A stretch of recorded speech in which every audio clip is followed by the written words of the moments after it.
आपल्याकडे सणासमारंभाला हमखास पुरीचा बेत हा केला जातो। पुरी कशी असावी तर ही अशी टम्म फुगलेली आणि मुख्य म्हणजे अजिबात तेलकट न होणारी पुरी असावी। ही पुरी बघा छान गोल गरगरीत तर फुगली आहे, पण त्याचबरोबरीने अजिबात तेलकट झालेली नाही आहे। ही अशी अगदी मऊसूत आणि बराच वेळ छान फुगलेली पुरी राहण्यासाठी प्रमाण काय असावं हे अगदी साध्या सोप्या पद्धतीने आजच्या व्हिडिओमध्ये पाहूयात। इथे हे 1 वाटी गव्हाचं पीठ घेतलेलं आहे। आपण चपाती पोळीसाठी रोज जी कणिक वापरतो तेच पीठ मी इथे घेतलं आहे। 1 चमचाभर यामध्ये डाळीचं पीठ घालायचं आहे। डाळीच्या पिठामुळे ना पुरीला छान असा खमंगपणा येतो। आणि 1 चमचाभर बारीक रवा घालायचा आहे। रव्यामुळे बराच वेळ पुरी छान फुगलेली राहते। चवीप्रमाणे मीठ घालायचं आणि 1 चमचाभर साखर घालायची। साखरेमुळे ना पुरीला रंग अगदी सुरेख येतो, त्यामुळे साखर नक्की घाला। आपल्या घरातील या अशा थोड्याशा मोठ्या चमच्याने मी इथे 2 चमचे तेल घेतलं आहे। आणि आता या कडकडीत तेलाचं मोहन आपल्याला या पिठामध्ये घालायचं आहे। एकदा हे सगळे कोरडे जिन्नस मिक्स करून घेऊया। हे तेल मी असं कडकडीत गरम करून घेतलं आहे। या तेलामध्ये मी थोडंसं पीठ घालून बघितलं तर छान फुलून असं वर येतं आहे। हे असं कडकडीत तेलाचं मोहन घालायचं आहे।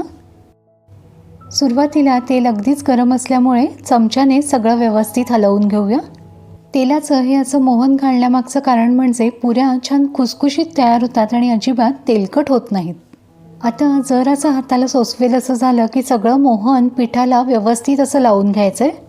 हे असं चोळून चोळून सगळं मोहन पिठाला व्यवस्थित असं लावून घ्यायचं आहे। थोडं थोडं पाणी घ्यायचं आणि आपल्याला छान घट्ट अशी कणिक भिजवून घ्यायची। पाणी घालताना हे असं थोडं थोडं घालायचं म्हणजे आपल्याला अगदी योग्य असा अंदाज येतो।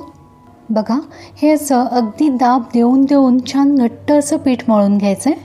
फार पाणी घालायची घाई आधीच करायची नाही आहे, नाहीतर पीठ सैल होतं आणि सैल पिठाच्या पुऱ्या फुगतात पण त्या भयंकर तेलकट होतात। त्यामुळे लक्षात घ्या, थोडं थोडं पाणी घालायचं आणि आपल्याला घट्ट अशी कणिक भिजवून घ्यायची। हे असं इतपत घट्ट मी पीठ मळून घेतलं आहे। अगदी पिठाला क्रॅक्स जातील इतपतही घट्ट मळू नका कारण आपण यामध्ये रवा घातला आणि रवा छान फुलून यायला हवा।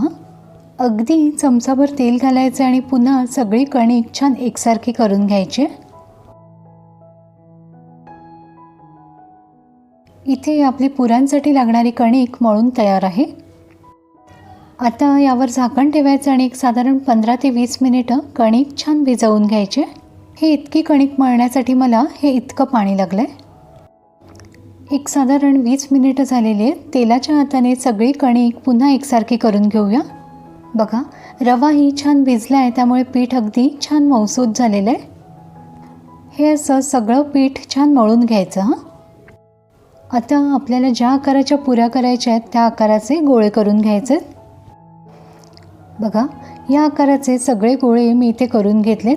हे असे गोळे तयार असले ना की भराभर पुऱ्या आपल्याला लाटता येतात, त्यामुळे एका हाती हे असे सगळे गोळे करून घ्यायचे। एकीकडे तेल देखील मी तापायला ठेवले। हा असा पिठाचा गोळा छान एकसारखा करून घ्यायचा आहे। अगदी जरासं मी गव्हाचं पीठ लावते। तेलाचं बोट लावलं ना तरीही चालेल, पण जास्तही पीठ लावायचं नाही आहे।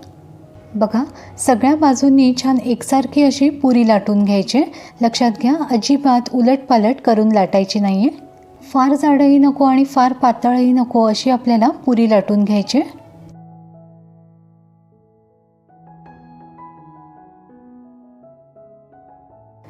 ही अशी मध्यम जाडीची मी पुरी लाटून घेतली। याच प्रकारे आपल्याला सगळ्या पुऱ्या व्यवस्थित अशा लाटून घ्यायच्या। फक्त लक्षात घ्या, फार आपल्याला पीठ लावायचं नाही आहे आणि एकाच दिशेने व्यवस्थित अशी पुरी लाटून घ्यायची। फक्त लाटून झाल्यावर पुऱ्या झाकून ठेवायच्या म्हणजे मग त्या कोरड्या होत नाहीत।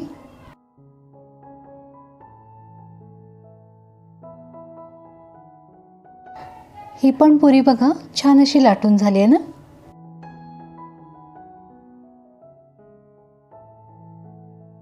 आता दुसरी अगदी सोपी पद्धत म्हणजे चपातीप्रमाणे पोळी लाटून घ्यायची। फक्त ही पोळी लाटताना आपल्याला मध्यम जाडीची लाटायची।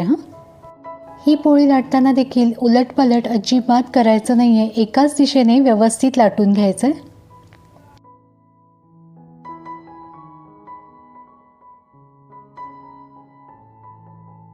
इथे आपली ही पोळी बघा व्यवस्थित अशी लाटून झाली आहे. आता एखाद्या अशा वाटीने व्यवस्थित अशा पुऱ्या करून घ्यायच्या.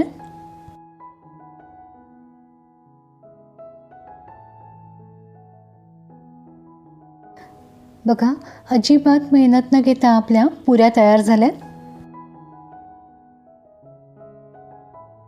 इथे पुरीसाठी मी तेल अगदी व्यवस्थित म्हणजे अगदी कडकडीत नाही पण गरम करून घेतले.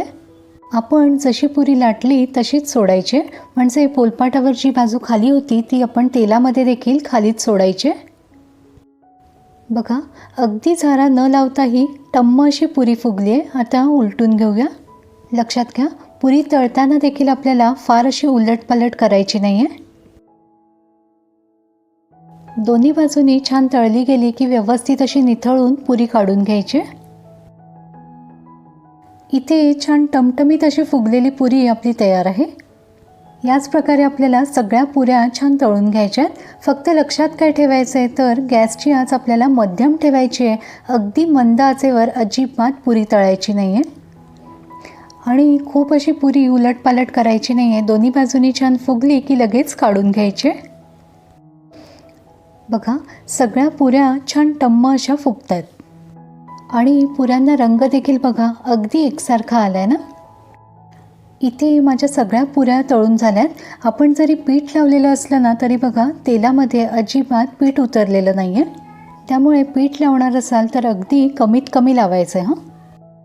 बघा सगळ्या पुऱ्या तळेपर्यंत बराच वेळ गेला आहे तरीही पुऱ्या छान टम्म अशा फुगलेल्याच आहेत. ही पुरी बघा अगदी गोल गरगरीत अशी छान फुगली आहे, पण त्याचबरोबरीने बघा अजिबात तेलकट झालेली नाही आहे. आपण पीठ मळताना रवा घातला आहे त्यामुळे या पुऱ्या बराच वेळ छान अशा टम्म फुगलेल्या राहतात. ही पुरी मी तुम्हाला मोडून दाखवते. बघा अगदी छान मऊसूत अशी पुरी झाली आहे. आता आपल्या सगळ्या सणांची रेलचेल आहे तेव्हा या प्रमाणात या पद्धतीने पुरी नक्की करून बघा आणि तुमचे अभिप्राय मला जरूर कळवा. धन्यवाद.